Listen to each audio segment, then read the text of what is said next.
Aşığın halinden anlar dediler, sevenin halini bilir dediler. Aşığa İstanbul cennet dediler. Bunlara inanmasaydım keşke.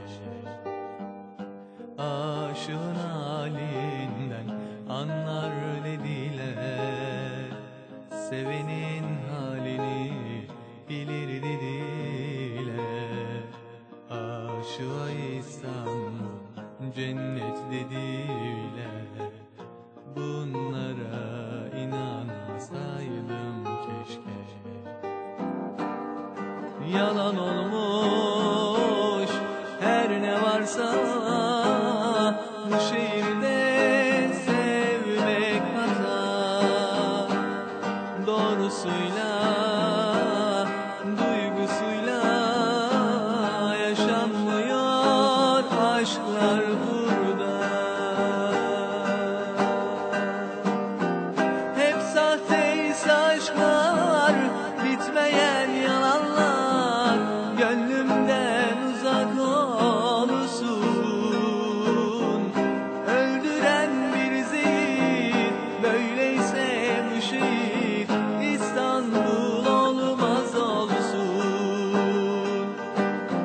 Hep sahteyse aşklar, bitmeyen yalanlar, gönlümden uzak olsun. Öldüren bir zehir, böyleyse bu şehir Trabzon olmaz olsun.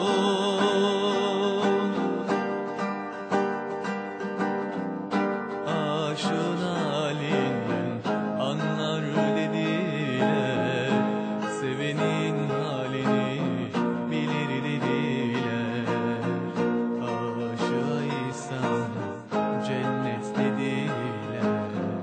Bunlara inansaydım keşke.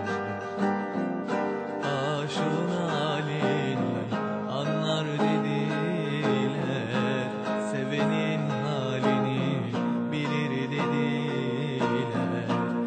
Aşığa İstanbul cennet dediler. Bunlara inanmasaydım keşke.